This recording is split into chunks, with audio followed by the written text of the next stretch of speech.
being in Las Vegas is known as Sin City. You think, oh, it's so hard to go to school, I can't have the Spirit with me. You can make your surroundings better and you can make holy places. I believe that when youth are sharing their testimony of the Savior Jesus Christ, they stand in holy places.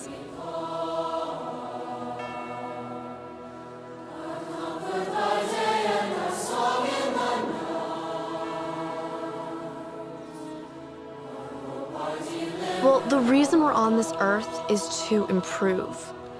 And I truly believe that the gospel gives us a desire to improve ourselves in every area. If you want to do a good job at something, you have to work. You can't just expect it to come. Especially with this concert where I have a big solo and I've never played a solo before. I've done all that I can. I've prayed, I've studied the life of Christ, and I've asked Heavenly Father to help me prepare. I've put it into the Lord's hands, and I know that I've put forth my effort, and He is going to take care of the rest of it.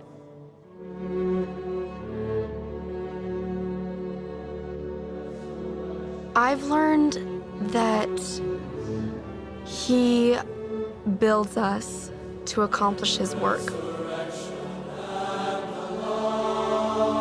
The moment that we step into that room and begin to sing and play, it's not, Tara and Jessica and all these different people, but it's disciples of Christ and representatives of Him. It's so incredible to see youth who have that testimony and who want to come together and practice and share what they know about the gospel. If I didn't have a testimony, I don't know where I would be. What choices would I have made different? And that my life, when I think about it, would be totally different. When you bear your testimony, you pretty much make wherever you are a holy place. It strengthens your testimony and strengthens others who really want to listen, who have the Spirit with them to listen. We are doing things for the Savior, and we're not doing it for ourselves, and we're doing it for others. That's what the Savior wants, is to not think of yourself, but to think of other people, and to stand by those who stand in need of comfort and to reach out to people. And that's what we're doing here. Being Zion's youth to me is standing as a witness of Him and just declaring to the world that He lives and the message of hope and peace that He has to offer.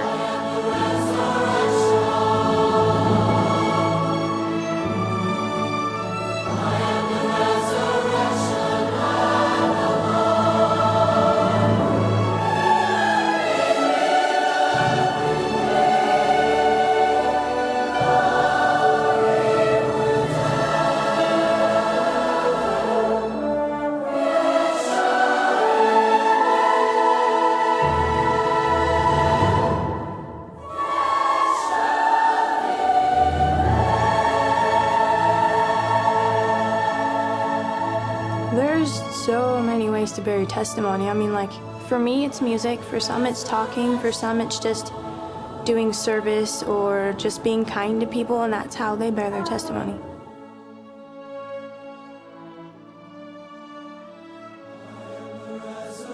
So wherever you are, you can bloom where you're planted and make where you are a special place and a holy place.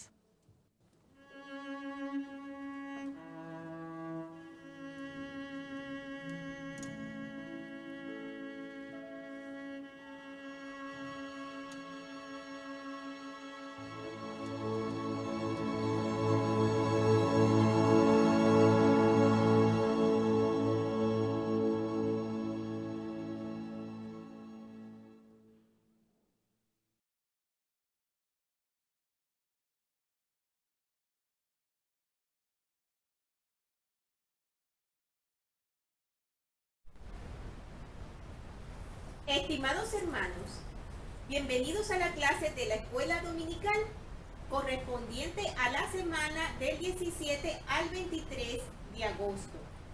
Nuestra clase se titula La Roca de Nuestro Redentor. Vamos a comenzar hoy con el libro de Elamán, hijo de Alma. los capítulos del 1 al 6.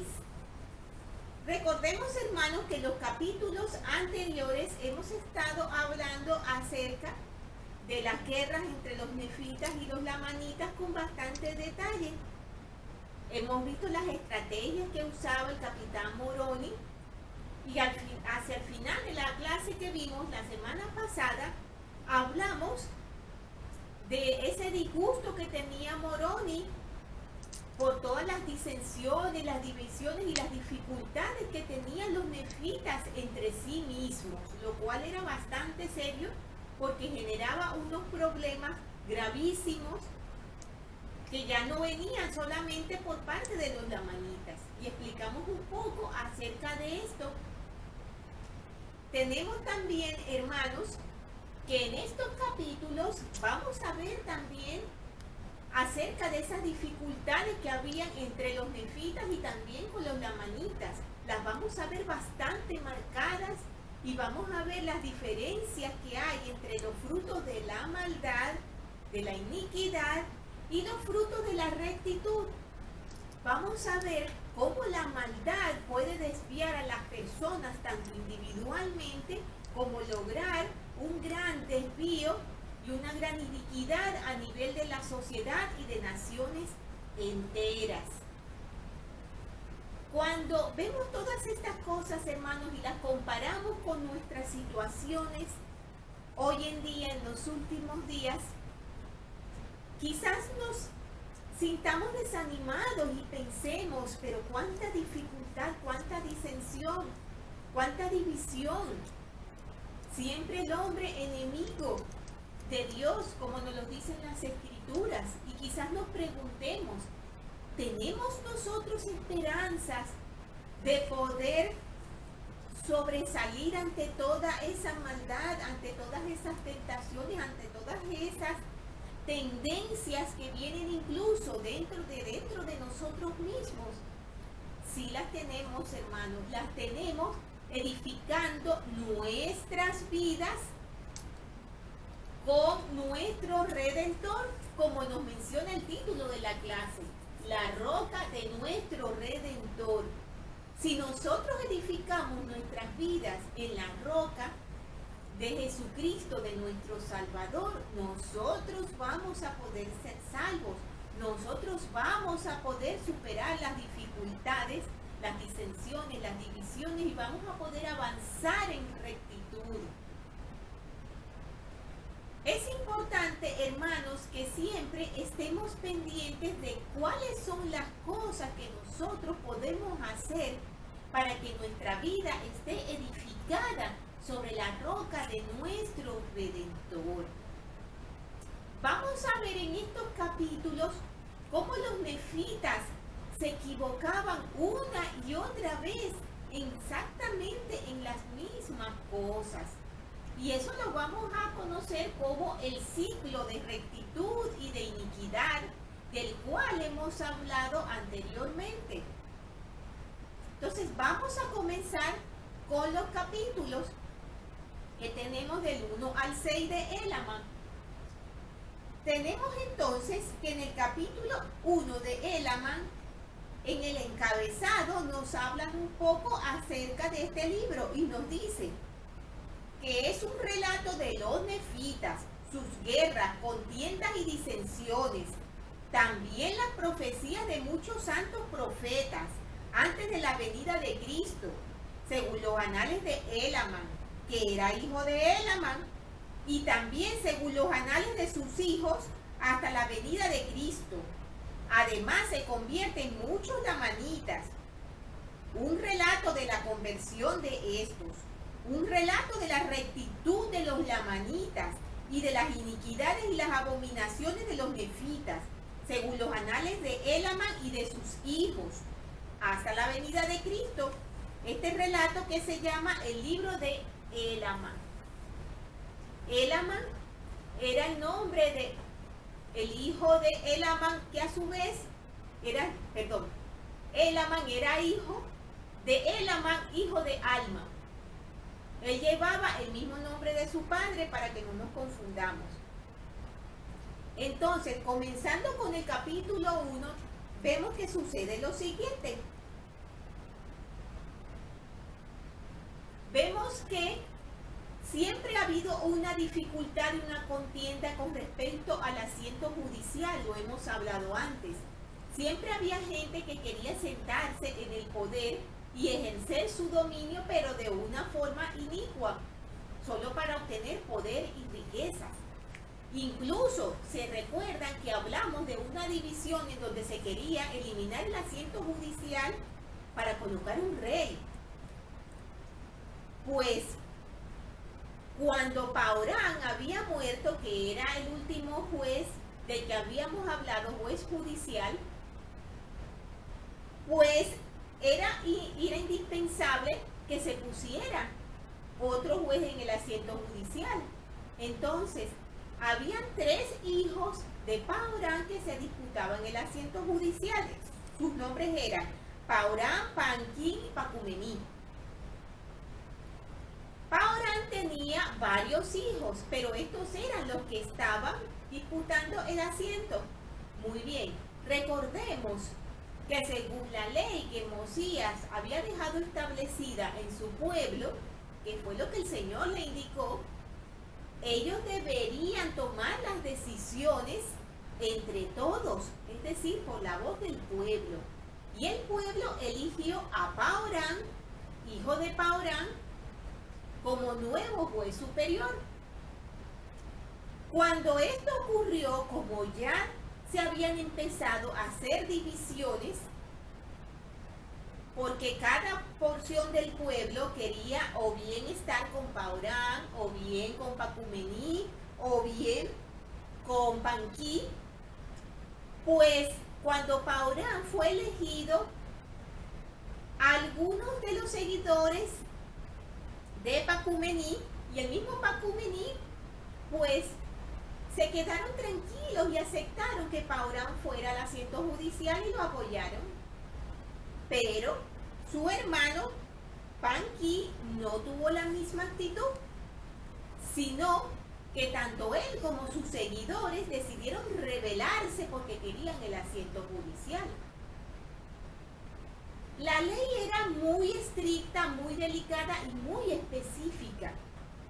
Y como eso significaba una rebelión y se consideraba como que querían atentar contra la libertad del pueblo al haber elegido a Paorán, entonces Panquí fue condenado a muerte.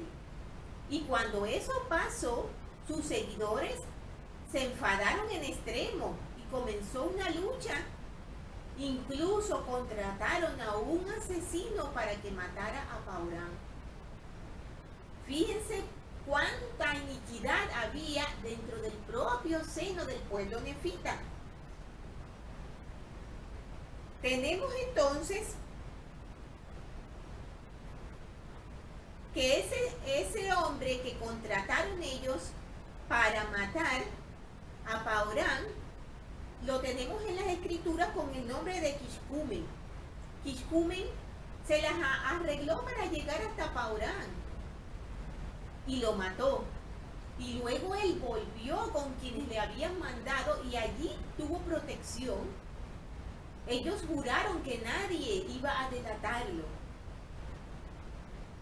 Quiscumen empezó a formar una terrible banda de ladrones y de asesinos que luego fue liderada también por un hombre que se llamaba Gallantón, del cual vamos a hablar enseguida. Fíjense, hermanos, toda la cadena de iniquidad que se estaba dando dentro de los propios nefitas. Entonces tenemos que mientras ellos estaban en todas esas disensiones, en todas esas divisiones, en todas esas iniquidades, descuidaron sus ciudades y la principal, que era Saraenla, fue tomada por los lamanitas, que iban liderados por un hombre que se llamaba Coriantún, que aprovechó todas estas divisiones apoyado por el rey lamanita, que era el hijo de Amorón, el último rey lamanita, del que hablamos en la clase anterior. tenemos entonces que este hombre, Coriantum, era un disidente nefita, porque incluso los nefitas, cuando no estaban de acuerdo con lo que estaba ocurriendo adentro, cuando se iniciaban esas divisiones, ellos lo que hacían era marcharse y unirse a los lamanitas, pero no solamente unirse a los lamanitas, sino que los incitaban a ir en contra de sus hermanos. Llevaban ya ellos esa maldad en su corazón hacia los lamanitas para que ellos continuaran con sus ataques y asesinatos a los nefitas. Tenemos entonces que como ellos descuidaron sus ciudades, Saraenla fue tomada. Por lo cual hubieron una serie de luchas, porque después de tomar Saraenla, Coriantum siguió su camino para tratar de conquistar más ciudades.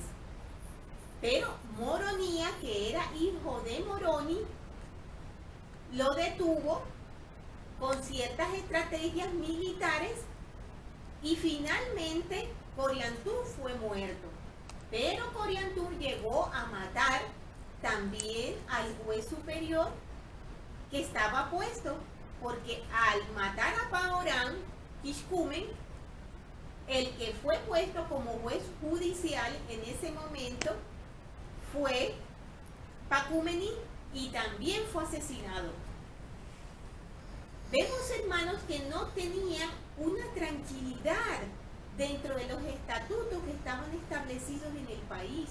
Constantemente se luchaba en contra de todo lo que se había establecido, en contra de todo lo que en verdad les había ayudado a llegar a ser un pueblo fuerte. Y tenemos que finalmente, como mencionamos, Moronía logró recuperar la tierra de Saraenla, donde se habían metido los nefitas, no sin haber luchado previamente y haber buscado la manera de llegar a ellos de nuevo. Se preguntarán ustedes, los que no terminaron de leer bien los capítulos anteriores, ¿qué pasó con Moroni? Bueno, Moroni finalmente, él decidió que quería pasar sus últimos días más tranquilo, por lo cual dio el mando de sus ejércitos a su hijo Moronía, que era también un hombre recto y muy fuerte.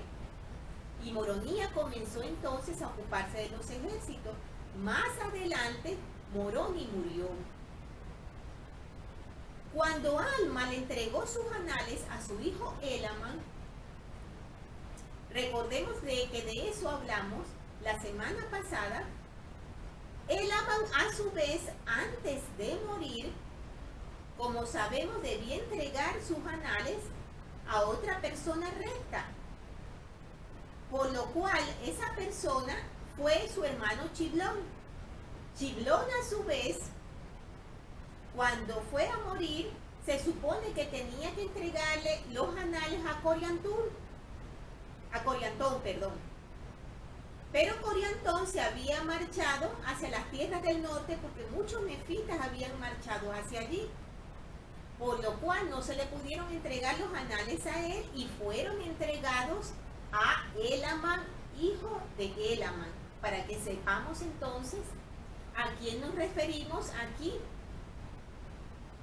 A Elaman, el hijo de Elaman, que le fue entregado por último los anales, para que continuara con la historia de los nefitas, y como mencionamos, hace un relato de ello. Tenemos entonces, hermanos, aquí en el capítulo 1 que hablamos de cosas muy graves. Hablamos de una contención excesiva que había entre los nefitas. Tenemos que el presidente James Faust, de la primera presidencia, para ese momento, mencionó que de forma muy directa dijo que el Espíritu del Señor no puede tolerar la contención. Donde existe la contención, sea de quien sea la culpa, el Espíritu del Señor se retira. Es asombroso, hermanos, allí en el capítulo 1 y luego en el capítulo 2 también, hemos hablado mucho de lo que en las Escrituras mencionamos como combinaciones secretas. Las combinaciones secretas son conjuntos de personas que se unen con planes secretos de destrucción y de maldad. Pero cuando vemos eso, que lo hemos leído en las historias del libro de Mormón, lamentablemente esas cosas no están tan alejadas de nuestra realidad. Las combinaciones secretas las tenemos hoy en día también en nuestros días y en nuestra vida, en todos los países. Tenemos entonces que el elder Russell Ballard explicó que en la actualidad persiste el peligro de las combinaciones secretas. El libro de Mormón nos enseña que las combinaciones secretas entregadas al delito presentan un serio desafío, no solamente para personas y familias, sino para civilizaciones enteras. Entre las combinaciones secretas de nuestra época se encuentran las pandillas, las organizaciones de narcotraficantes y las mafias. Las organizaciones secretas de nuestros días funcionan como los ladrones de Gad y Antón en la época del libro de Mormón. Esas son cosas, hermanos, en las que nosotros no solamente no debemos entrar ni participar, sino que también debemos procurar hacer todo lo que nosotros podamos por evitar que se sigan formando, por apoyar esas organizaciones. Tenemos entonces que el presidente Gordon B. Hinckley dice estas palabras muy sabias. Él menciona: somos gente pacífica, somos seguidores de Cristo, que fue y es el príncipe de paz. Pero hay ocasiones en las que tenemos que defender la rectitud y la decencia, la libertad y la civilización, como Moroni, que congregó a su pueblo en su época para defender a sus esposas y a sus hijos, y la causa de la libertad.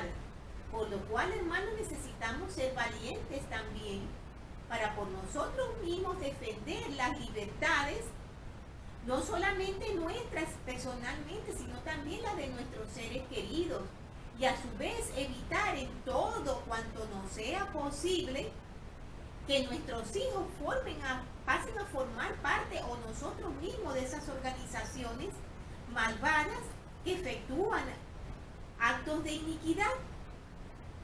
Tenemos entonces, hermanos, que entre los nefitas se estaban presentando lo que mencionamos al principio como el ciclo de la iniquidad y la rectitud. Cuando leemos los versículos de Elaman que estamos estudiando, podemos ver claramente que ocurre lo siguiente. Ellos llegan a ser muy bendecidos y a tener mucha prosperidad. Leemos en algunos versículos que hay momentos en los que incluso la iglesia prospera muchísimo y muchas personas se bautizan, muchas personas se convierten al Señor. Pero incluso en lapsos pequeños de tiempo, como nos dice allí, ocurre que llegan al orgullo y la iniquidad. Vuelven a ensalzarse en sus riquezas, en su prosperidad, y se olvidan de las cosas del Señor. Vienen entonces la advertencia de los profetas que tratan de que ellos vuelvan a encaminarse por el buen camino y se arrepientan de todas las cosas malas que están haciendo, como hizo Alma cuando bajó de su asiento judicial, y como veremos que hará Nefi, hijo de Elaman también, que bajará del asiento judicial y se dedicará junto con su hermano Lei, el hijo menor de Elaman, a predicar la palabra de Dios. Pero muchos no los escuchan y entonces llegan a la destrucción y los padecimientos. Y leemos cómo el pueblo se da cuenta del fallo que ha cometido. Y entonces se arrepienten y se humillan ante el Señor. Y llegan entonces de nuevo las bendiciones y la prosperidad. Pero ¿qué ocurre? Que al cabo de un tiempo volvemos de nuevo al orgullo y la iniquidad. Igualmente, como hablamos de las combinaciones secretas de las que se hablan allí, tenemos que el ciclo de la iniquidad no solamente fue cosa de los nefitas, el ciclo de la iniquidad y la rectitud también está aplicado perfectamente en nuestras vidas. En otras clases mencionamos con respecto a eso. En nuestras vidas quizás no vamos a hablar de guerras y todas esas cosas que estamos hablando específicamente en los capítulos del libro de Mormón.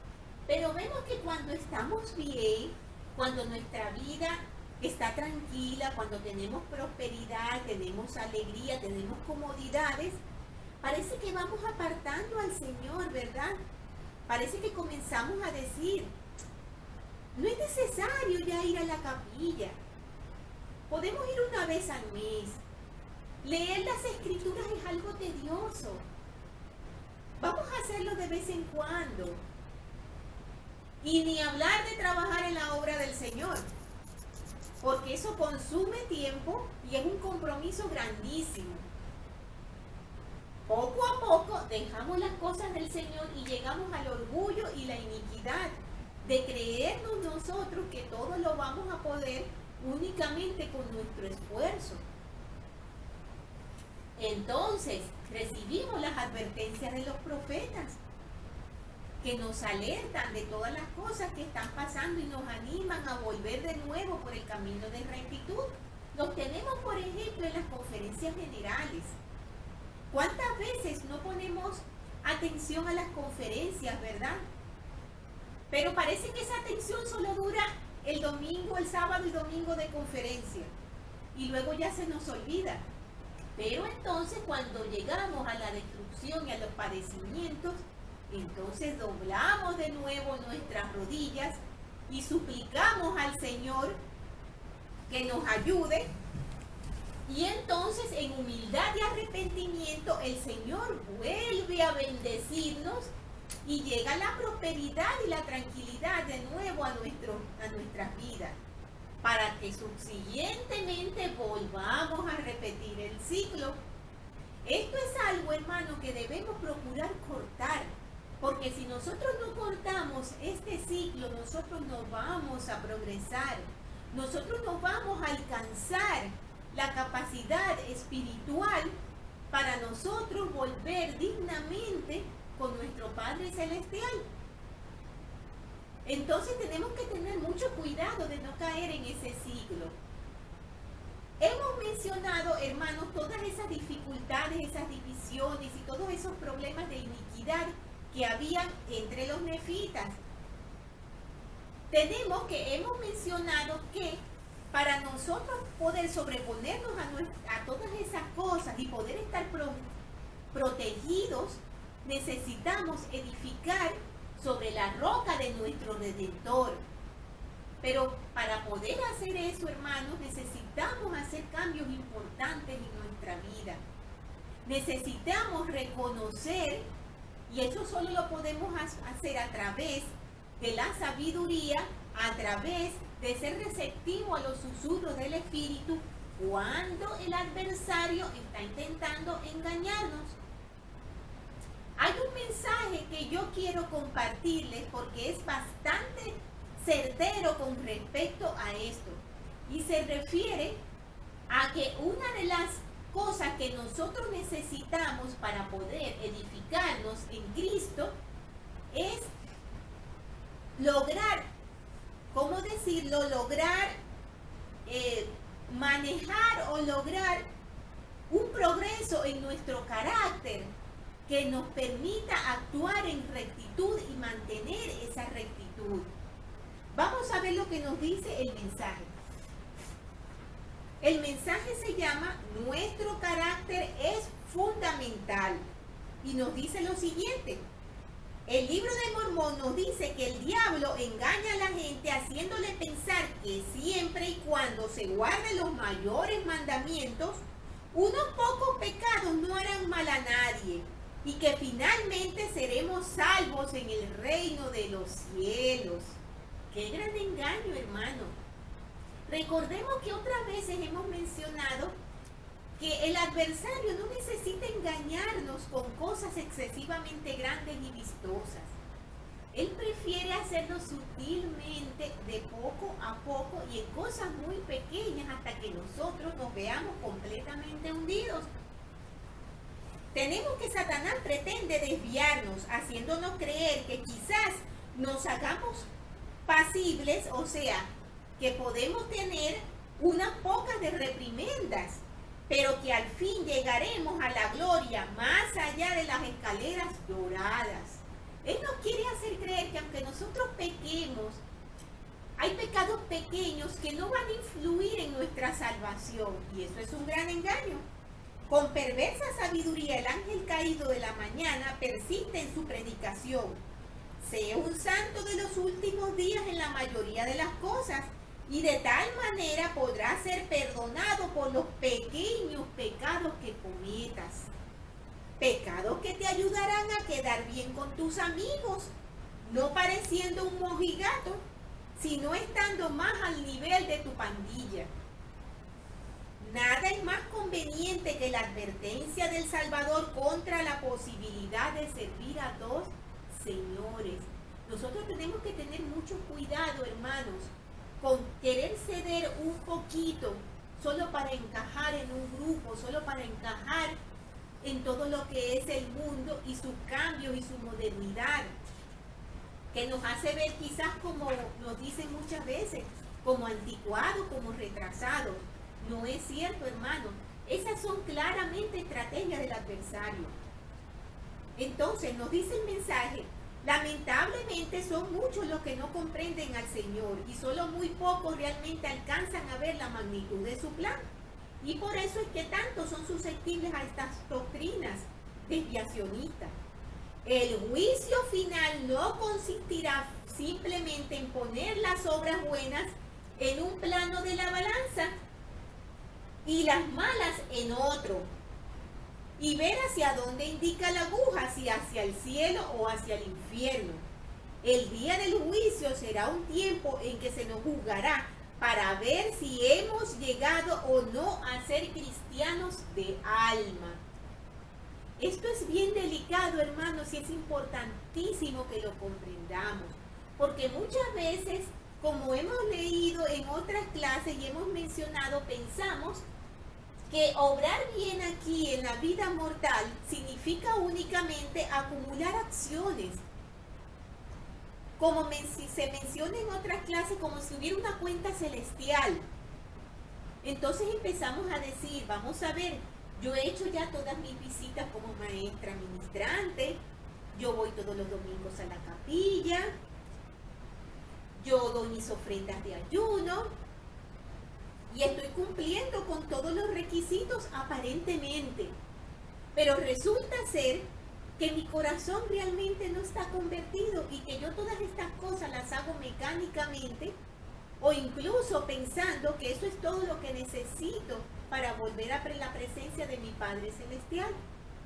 Y entonces quizás descuido todo lo que son los verdaderos sentimientos de amor, de ayuda hacia mi prójimo, porque pienso que ya cumpliendo algunos requisitos, quizás los más grandes según un parecer, ya con eso es suficiente.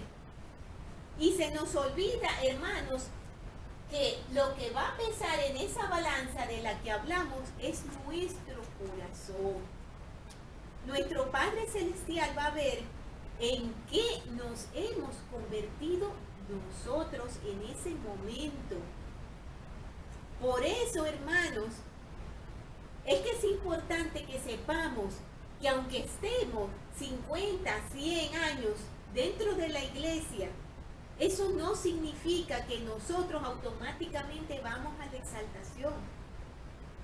Porque puede ser que una persona que haya entrado a muy poco tiempo antes de finalizar su vida haya logrado cambios tan notables, hermosos y grandes en su corazón, que sea merecedor de la exaltación más que nosotros. ¿Por qué? Porque tenemos que en esta balanza va a pesar mucho el cumplir con los convenios, por supuesto, pero también nuestro corazón.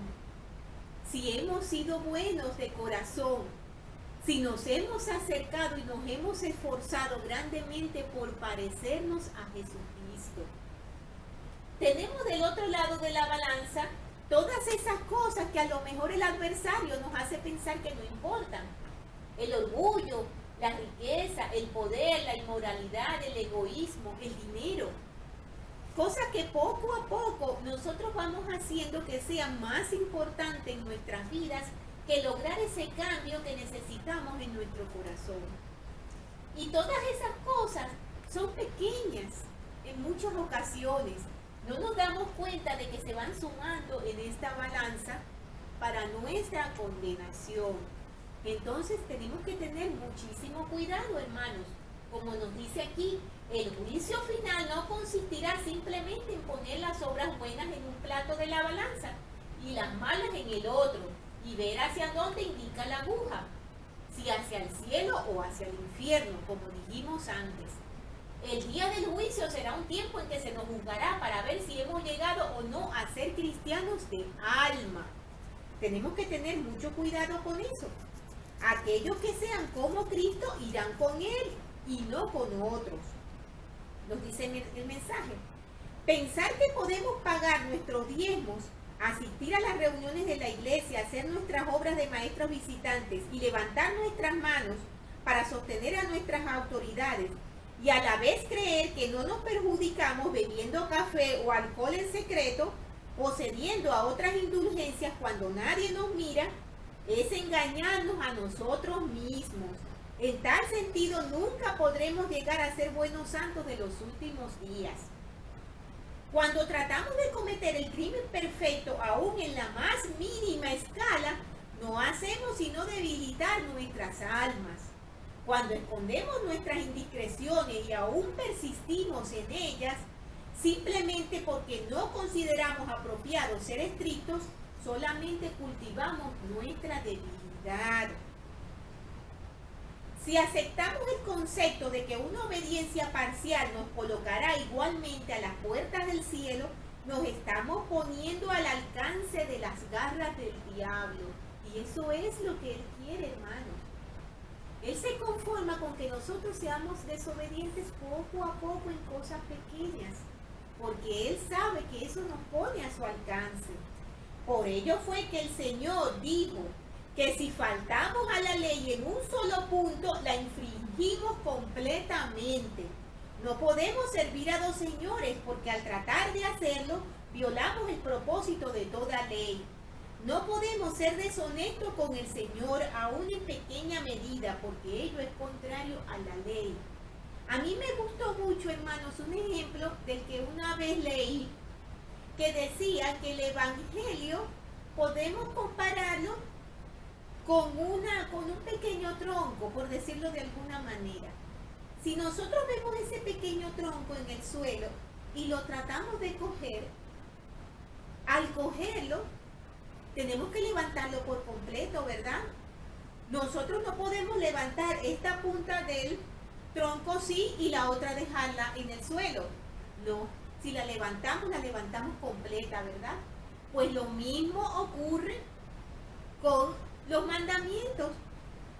Lo mismo ocurre con el Evangelio del Señor. No podemos tomar solamente algunas puntitas y pensar que ya con eso hemos hecho todo, porque nada podemos nosotros dejar en el suelo del Señor. Tenemos que cumplir con todo lo que nos corresponde, no solo con una porción. No nos dejemos engañar por el adversario, hermanos, en ese sentido. Entonces, mencionábamos cómo hacemos nosotros para ayudarnos a poder cimentar nuestras vidas en la roca de nuestro Redentor. Hablamos del carácter, ¿verdad? Nuestra personalidad, hermanos, y esa lucha interna que tenemos con todos esos sentimientos que como seres humanos imperfectos tenemos, requiere esfuerzo. Y es importante que no nos descuidemos con eso. Hay un mensaje del Elder Peterson que se llama "Nuestras acciones dan forma a nuestro carácter". Y él menciona una experiencia que él tuvo muy graciosa y muy simple, pero que explica un gran principio. Fíjense, él menciona que salió con su esposa y sus hijos a dar una vuelta y hacer algunas compras, pero los niños se quedaron dormidos. Y entonces él le dijo a su esposa, pues entra tú a comprar y yo me quedo con los niños en el carro para que ellos sigan durmiendo. A su lado había un carro que estaba lleno de niños, había varios niños pequeños adentro, y él dice que cuando él miró el carro, uno de los niños le sacó la lengua. Y él dice que cuando él vio eso, él estuvo a punto de sacarle la lengua también al niño. A él le molestó un poco el asunto y dijo, pero ¿por qué? ¿Por qué ese niño me hace eso? Si ni siquiera me conoce. Pero él se puso a pensar, y en lugar de reaccionar de la misma manera con lo que le estaba haciendo el niño, él no reaccionó, sino que actuó de otra manera. Él le sacó la mano y lo saludó. Entonces vamos a ver lo que él menciona. Él dice que antes de reaccionar, recordé el principio que había enseñado la semana antes el elder Marvin Ashton. Él menciona que el elder Ashton enseñó acerca de lo importante que es actuar en lugar de reaccionar entre lo que nos sucede. Así que saludé al niñito con la mano y él volvió a sacarme la lengua. Entonces yo sonreí y le volví a agitar la mano en gesto amistoso. Y entonces el niño, en lugar de sacarme la lengua, me saludó con la mano. Y él menciona que luego todos sus hermanitos también comenzaron a saludarlo con la mano.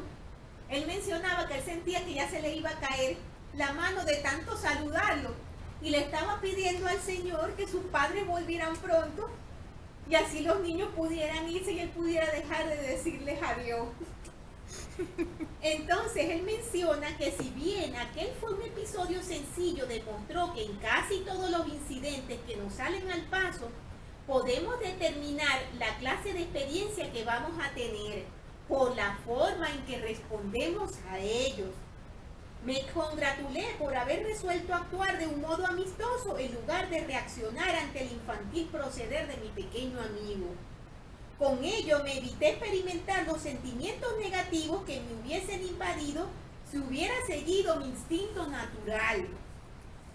En sus instrucciones a los nefitas, el Salvador enseñó: así que cuantas cosas queráis que los hombres os hagan a vosotros, así hacer vosotros a ellos. Eso lo tenemos en 3 de Nefi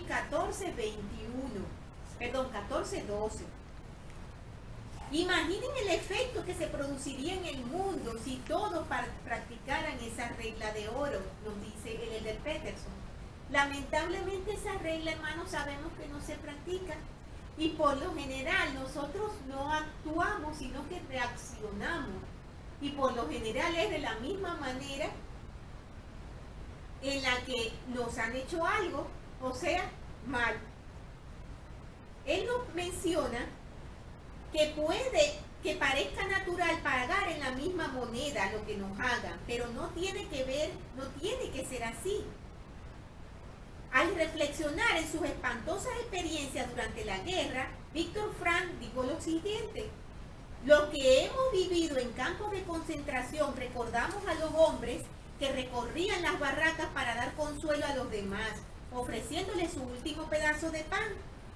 Si bien fueron pocos en número, dieron prueba suficiente de que al hombre se le puede despojar de todo, menos de una cosa, que es la última de las libertades humanas, la de elegir su propia actitud ante cualquier circunstancia. Elegir lo que a uno le plazca. Esa es una conducta noble y difícil de esperar de las personas, pero Jesús no espera menos de nosotros. Amad a vuestros enemigos, dijo él, y añadió: bendecid a los que os maldicen, haced bien a los que os aborrezcan, y orar por los que os ultrajan y persiguen. Mateo 5:44.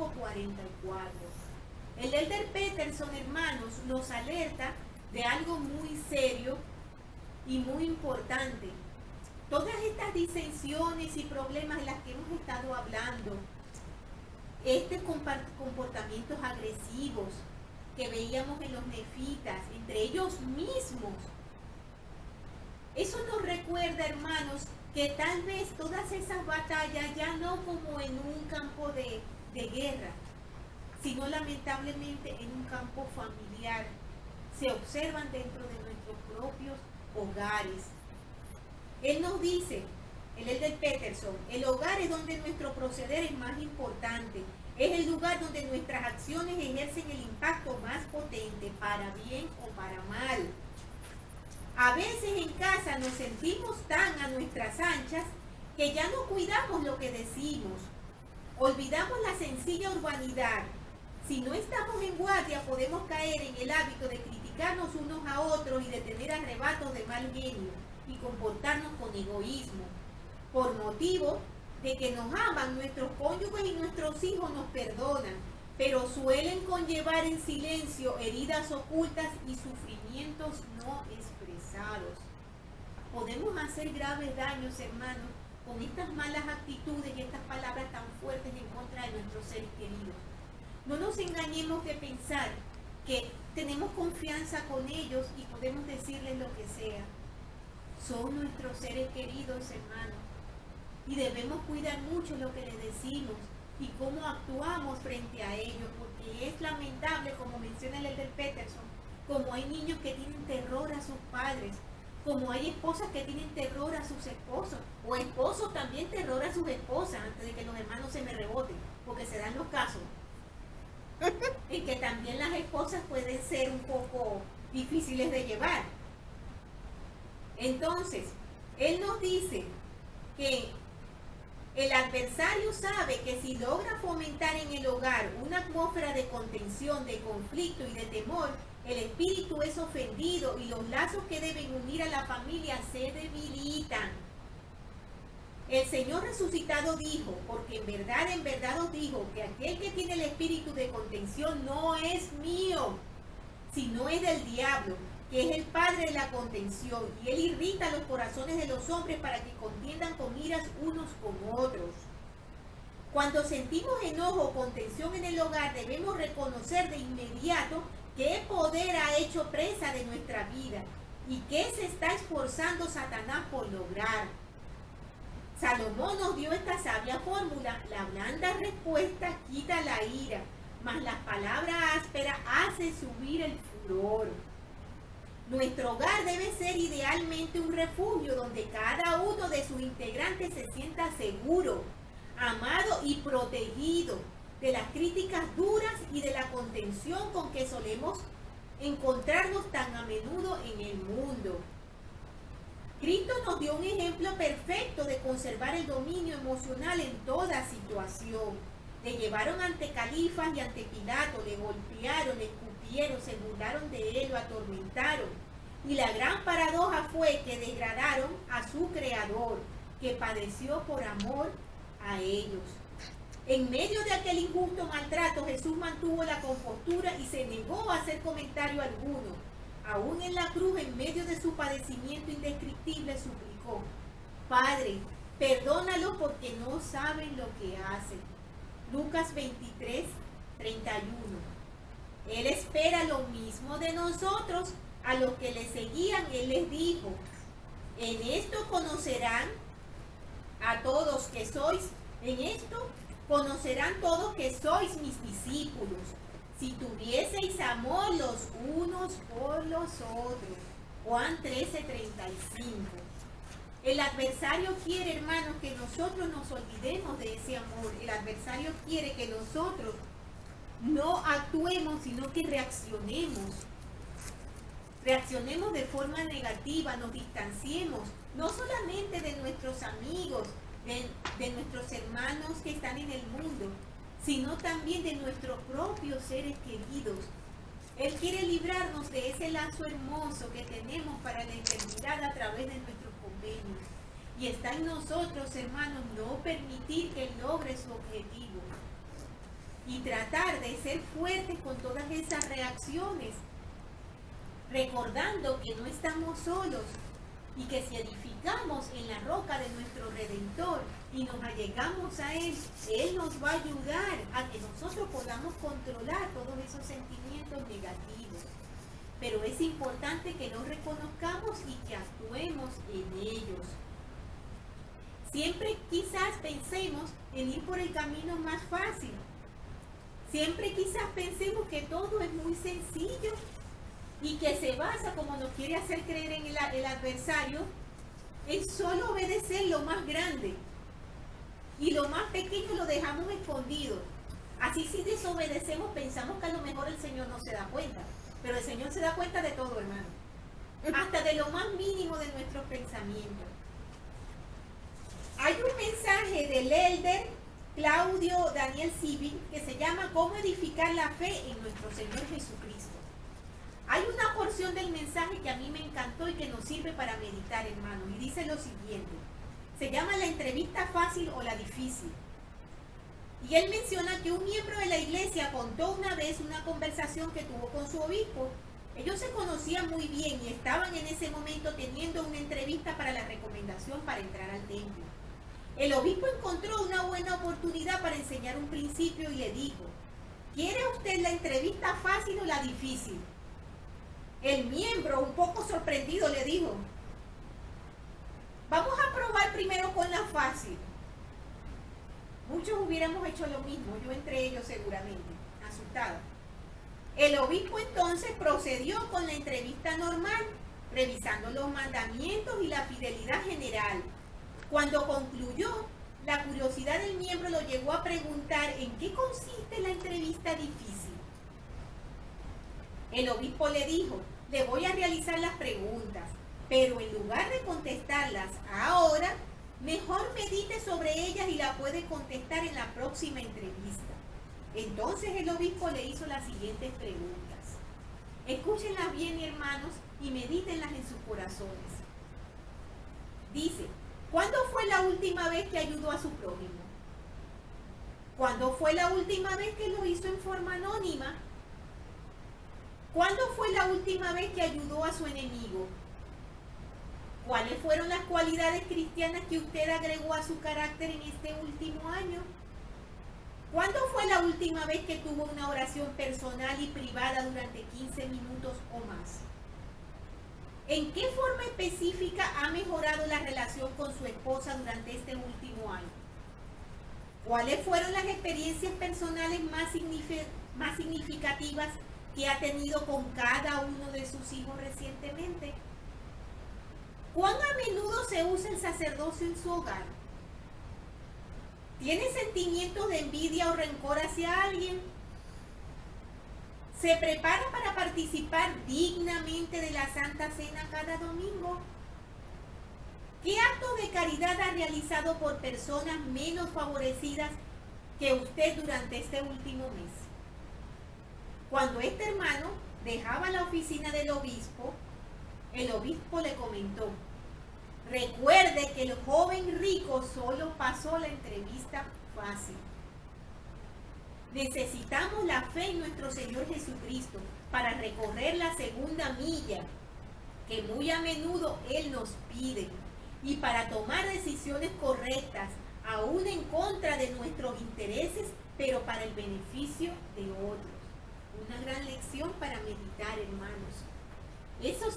Todas estas cosas que hemos hablado nos ayudan espiritualmente a templar nuestro carácter y a tratar de ser más como lo es nuestro Salvador, porque solo de esta forma nosotros podemos cimentar nuestras vidas en la roca de nuestro Redentor, poniendo de nuestra parte y esforzándonos. Tenemos entonces que, siguiendo con el relato de Elamán, tenemos que en el capítulo 2, Elamán, hijo de Elamán, llega a ser juez superior. Recordemos que mataron a Paorán y a Pacumení. Entonces decidieron que Elamán, el pueblo lo llamó para que fuera a ocupar el asiento judicial. Desde luego continuaron las contenciones, siempre había alguien que no estaba de acuerdo con quien se iba a sentar allí. Y comenzaron de nuevo a buscar la manera de también acabar con Elamán. Entonces, trató Kishkumen también de matar a Elamán, pero un siervo de Elamán logró evitar que lo matara. Nos lo explica aquí en el capítulo 2, no podemos evidentemente hacer tanto detalle. Pero había un hombre que se llamaba Gadiantón, que lo mencionamos antes. Gadiantón era un hombre de palabras lisonjeras y muy hábil en la iniquidad, muy malo, tanto así que esa banda que mencionamos, que es la banda de Quiscumen, que se formó de asesinos y ladrones, llegó a ser liderada por Gadiantón. Y cuando él vio que Quiscumen no volvía de matar a Elamán, pues supo que habían dificultades, así que huyó y ellos se escondían dentro del mismo pueblo. Y la propia iniquidad del pueblo los protegía, impedía que fueran atrapados. Fíjense cómo allí, en esos capítulos, nos describen esas combinaciones secretas y son exactamente igual a las pandillas que hay ahora, hermanos. Yo me quedé impresionado cuando lo leí, porque incluso mencionaban que cuando uno de ellos quería salir del grupo o se descubría que había dicho algo en contra de ellos, era juzgado, pero no era juzgado por las leyes del país, era juzgado por las leyes de la banda, tal cual como ocurren ahora. Habían ritos de iniciación, habían señas para reconocerse y para no delatarse. Eran realmente increíbles, hermanos. Si ustedes se recuerdan, cuando estuvimos estudiando los capítulos de Alma, que Alma fue a pasar los anales a manos de su hijo Elamán, él le comentó que había una parte de los anales donde habían combinaciones secretas y que él no debía revelárselas al pueblo. ¿Por qué? Porque no era bueno que el pueblo conociera de todas estas maneras de actuar con maldad, que fue lo que llevó a la destrucción a los jareditas, para así evitar que ellos tuvieran ya como una dirección de cosas malas, partiendo de ese relato. Elamán no permitió que eso se supiera. Entonces quizás podemos decir, ¿y entonces de dónde salió toda esa organización de maldad? Ya lo sabemos, hermanos, salió del adversario. Él incita siempre el corazón de los seres humanos para la maldad. Aquí nos mencionan cómo él incitó el corazón de Caín en contra de su hermano Abel y cómo lo ha hecho a lo largo de la historia del mundo, desde los inicios hasta nuestros días. Él lo sigue haciendo. Por eso es importante que no nos dejemos llevar por sus engaños, hermanos, que abramos los ojos, que leamos las escrituras, que cultivemos la sabiduría que nos da nuestro Señor para que podamos estar a salvo, cimentando nuestras vidas siempre en el ejemplo y en la guía que nos dio nuestro Salvador. Tenemos entonces que aquí nos dicen en el capítulo 2 al final que a la conclusión de este libro veréis que este Gadiantón probó ser la ruina casi completa de la destrucción del pueblo de Nefi. Fíjense ustedes, hermanos, lo delicado que fue todo eso. Tenemos entonces que nos hablan en el capítulo 3 de nuevo acerca también de esos ciclos de los que hemos hablado. De nuevo, el pueblo de Nefi se había arrepentido. Habían vuelto a tratar de ir en rectitud, había prosperidad en la iglesia, como habíamos mencionado, y muchos bautismos. Entonces, nos dice que en el capítulo 27, en el versículo 27, perdón, que así vemos que el Señor es misericordioso para con todos aquellos que con la sinceridad de su corazón quieran invocar su santo nombre. Sí, así vemos que la puerta del cielo está abierta para todos. Sí, para todos los que quieran creer en el nombre de Jesucristo, que es el Hijo de Dios. Sí, vemos que todo aquel que quiera puede asirse a la palabra de Dios, que es viva y poderosa, que partirá por medio toda la astucia, los lazos y las artimañas del diablo, y guiará al hombre de Cristo por un camino estrecho y angosto, a través de ese eterno abismo de miseria, que se ha dispuesto para hundir a los inicuos.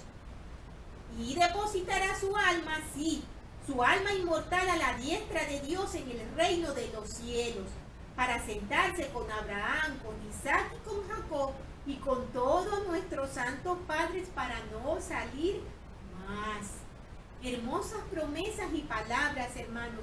Vamos a hablar un poquito de esas palabras que nos mencionan en el capítulo 3. Tenemos que cuando Elamán fue sentado en el asiento judicial, él actuó de la mejor forma que él podía hacerlo, en rectitud ante el Señor, a pesar de toda la maldad que lo rodeaba. Él lo hizo. Tenemos que el elder Spencer Cody recalcó la importancia de cumplir los convenios como medio para lograr ser constantes en hacer el bien. Puede que de todas las evidencias de una conversión verdadera y de la remisión de los pecados, esta sea la más significativa, y es el no tener más disposición de obrar mal, sino de hacer lo bueno continuamente, como lo trató de hacer él, amado. Tenemos entonces que hablamos de prosperidad, ¿verdad? Hablamos de prosperidad de los nefitas, y esto ocurría cuando ellos se humillaban y se arrepentían. Tenemos que el elder Larsen observó una relación entre la fidelidad al Señor y la prosperidad.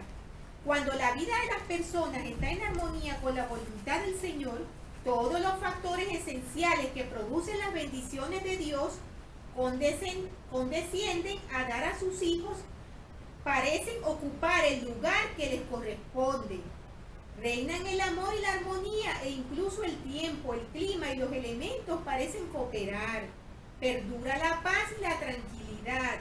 La industria y el progreso caracterizan la vida de las personas. Tenemos la promesa del Señor de que Él bendecirá y prosperará a los de su pueblo, si guardan sus mandamientos y recuerdan buscarlo a Él como la fuente de las bendiciones. Cuando yo leí estas palabras, hermanos, siempre recuerdo las palabras de mi esposo, porque yo creo que todos nosotros siempre, cuando estamos en dificultades, siempre nos asustamos y siempre pensamos prácticamente en lo peor. Va a ocurrir esto malo. ¿Qué pasa si todo se descompone? ¿Qué pasa si no resulta? Yo siempre recuerdo las palabras de mi esposo, muy sabias. Por eso es que yo siempre he dicho que él es un ángel. Él siempre me dice, estamos cumpliendo con los mandamientos, estamos cumpliendo con los convenios que hicimos con el Señor. Pues entonces tenemos que quedarnos tranquilos, porque las cosas se van a solucionar a la manera del Señor. Vamos a poder salir adelante, todo va a estar bien. Y es la verdad, hermano, tenemos esa promesa tranquilizadora de nuestro Padre Celestial y de nuestro Salvador hacia nosotros. No es que no van a haber problemas, pero sí habrán soluciones, y tenemos la certeza de que vamos a poder salir adelante. Tenemos que también mencionamos en lo que leímos las palabras asirse a la palabra, ¿verdad? Esa palabra, asirse a la palabra que mencionamos, es muy importante. Y el presidente Benson enseñó que ciertas bendiciones solo llegan a raíz del estudio diligente de las Escrituras. El éxito en rectitud, el poder para evitar el engaño y resistir la tentación, la orientación de nuestras vidas cotidianas y la sanidad del alma son tan solo unas pocas de las promesas que el Señor le ha dado a aquellos que acuden a su palabra. Promete el Señor y no cumple. Ciertamente que si nos dice que estas cosas vendrán, si nos asimos a su palabra, las bendiciones pueden ser nuestras. Y si no lo hacemos, las bendiciones se perderán, por muy diligentes que seamos en otros aspectos. Ciertas bendiciones las encontramos solamente en las Escrituras, solamente acercándonos a la palabra del Señor y aferrándonos a ellas, mientras alcanzamos en medio de los vapores de tinieblas hacia el árbol de la vida.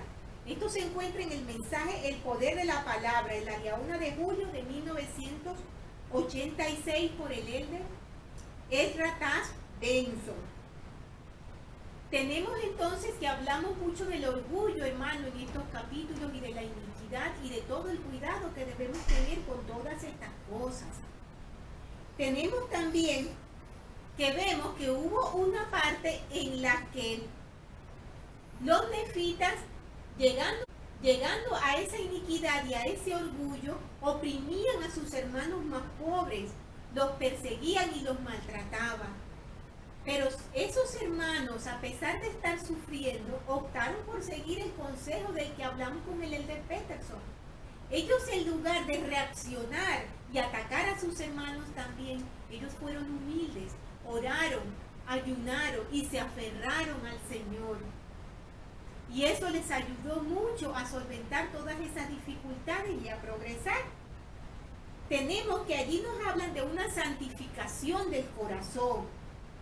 Se ha definido la santificación como el proceso por el cual la persona se libra del pecado y se vuelve pura, limpia y sana mediante la expiación de Jesucristo. El elder Don Christofferson explicó que la santificación es uno de los pasos en el sendero de esmerarse por lograr la perfección. La persistencia personal en el camino de la obediencia no es lo mismo que lograr la perfección en la vida terrenal. La perfección no es, como algunos creen, un requisito previo a la justificación y santificación. Es todo lo contrario. La justificación, que es obtener el perdón, y la santificación, que es ser purificado, son requisitos previos a la perfección. Solo en Cristo llegamos a ser perfectos y no independientemente de Él. Por tanto, lo que se nos exige para que nos tengan clemencia en el día del juicio es la simple diligencia, el esfuerzo que hagamos, hermanos, en cultivar un corazón cristiano, un corazón genuino, un corazón más parecido al de nuestro Salvador Jesucristo. Eso es lo que nos va a dar la piedad de nuestro Padre Celestial el día del juicio. Tenemos entonces, hermanos, que es importante que nosotros entreguemos nuestro corazón a Dios. Solamente entregando nuestro corazón a Dios es como vamos a cimentar nuestras vidas y centrarlas en el Evangelio, en nuestro Salvador. Tenemos aquí que la frase entregar nuestro corazón quiere decir rendir o dar a Dios nuestro corazón. Cuando uno entrega su corazón a Dios, somete sus propios deseos para adoptar en su lugar los del Señor. Y el elder Neil Maxwell enseñó que la mayor forma de consagración al Señor es entregar nuestro corazón y nuestra alma a Dios. La máxima consagración consiste en entregarse uno mismo a Dios.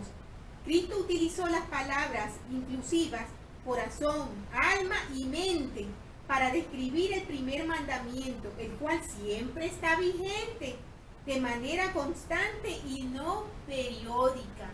Los mandamientos, hermanos, no son algo que valían para cuando fueron dados y ahora algunos sí y otros no. Los mandamientos siempre van a ser los mismos y siempre van a requerir total y absoluta obediencia para nosotros. Recordemos, hermano, que también aprendemos en esta lección que el pecado debilita nuestras almas y que no hay tampoco pecado grande y pecado pequeño. Infringir la ley, aunque sea en una pequeña parte, también es un pecado y no un pecado pequeño. Tenemos que tener mucho cuidado con eso. Hay una parte muy bonita en estos capítulos en donde mencionamos que Elaman tuvo dos hijos. Al mayor le puso el nombre de Nefi y al menor le puso el nombre de Lei. Muy bien. Cuando Elaman murió, su hijo mayor Nefi aceptó el asiento judicial. Cuando aceptó el asiento judicial, él trató de hacer todo lo recto que pudo, de acuerdo a lo que su padre Elaman le había enseñado. Mencionamos que incluso él luego dejó el asiento judicial para poder predicar al pueblo y a eso dedicó sus últimos días junto con su hermano menor Lei, dadas las iniquidades del pueblo nefita, y colocaron a otro hombre en su lugar. Tenemos que Elaman le dio importantes enseñanzas a sus hijos y una de las enseñanzas que les dio era con respecto al nombre que ellos llevaban. Él les mencionó que siempre recordaran que el nombre que ellos llevaban era de personas muy especiales y muy buenas y que eso les sirviera a ellos como ejemplos para que ellos también siguieran en rectitud y honraran esos nombres. Tenemos que el presidente John Albert Smith contó una experiencia muy hermosa, hermanos, que les quiero relatar. Y él menciona que un día perdí la conciencia de todo lo que me rodeaba y llegué a pensar que había pasado al más allá. Y entonces me vi de pie con un hermoso y enorme lago a mis espaldas, frente a un inmenso bosque. Relata el elder John Albert Smith. Comencé a explorar y pronto descubrí un sendero que se perdía entre los árboles y que parecía muy poco transitado, pues la hierba lo cubría casi por entero. Lo seguí y después de andar durante un buen tiempo y de haber recorrido una considerable distancia, en el interior del bosque vi un hombre que venía en sentido contrario y noté que era muy corpulento y apresuré entonces el paso hacia él porque me di cuenta de que era mi abuelo. En la vida terrenal había pesado más de 130 kilos, así que como se darán cuenta era muy corpulento. Recuerdo la felicidad que sentí al verlo venir hacia mí. Me había puesto su nombre y siempre me había sentido orgulloso de ello, de haber llevado el nombre de su abuelo. Cuando mi bisabuelo estaba a pocos metros de mí, se detuvo, lo cual fue una invitación para que yo también me detuviera. Entonces, y quisiera que los niños y las niñas y los jóvenes jamás olvidasen esto, me miró con suma seriedad y me dijo: me gustaría saber qué has hecho con mi nombre. Todo lo que había hecho en la vida pasó ante mí y a toda velocidad como imágenes en una pantalla. Todo lo que había hecho pasó por mi mente. Rápidamente este vívido recuerdo llegó en aquel mismo momento en que estaba de pie allí. Había pasado toda mi vida sobre mis ojos. Sonreí y mirando al abuelo le dije: nunca he hecho con tu nombre cosa alguna de la cual tenga que avergonzarte. Dio entonces un paso hacia mí y me tomó en sus brazos, y cuando lo hizo recobré la conciencia de dónde estaba. Tenía la almohada mojada como si le hubiese derramado agua encima, mojada con lágrimas de gratitud por haber podido responder sin avergonzarme. Muchas veces he pensado en esta experiencia y quiero decirles que desde entonces me he esforzado con más empeño que nunca por cuidar ese nombre. Por eso quiero decirle a los niños y a las niñas y a los jóvenes y a las jovencitas de la iglesia y de todo el mundo que honren a sus padres y a sus madres. Honren el nombre que llevan porque algún día tendrán el privilegio y la obligación de presentarse ante ellos y ante el Padre Celestial y rendirles cuenta de lo que hayan hecho con su nombre.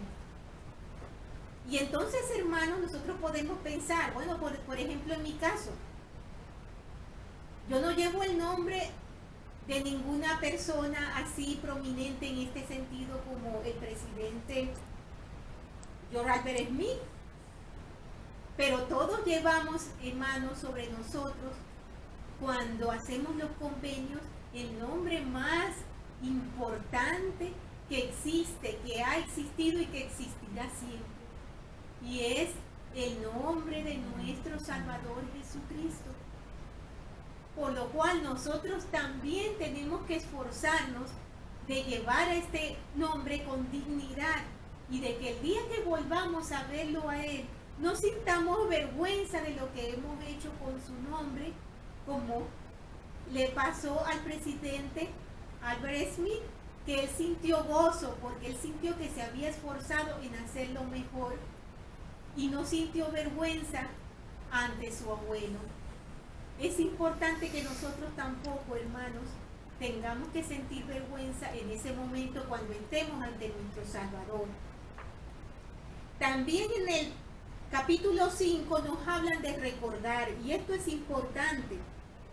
Hemos hablado tantas veces, Señor, de que, hermanos, de que no debemos recordar todo lo que el Señor ha hecho por nosotros. Todas las veces en las que hemos salido en las dificultades por su ayuda. Todas las veces en las que hemos recibido inspiración, en las que hemos recibido revelación.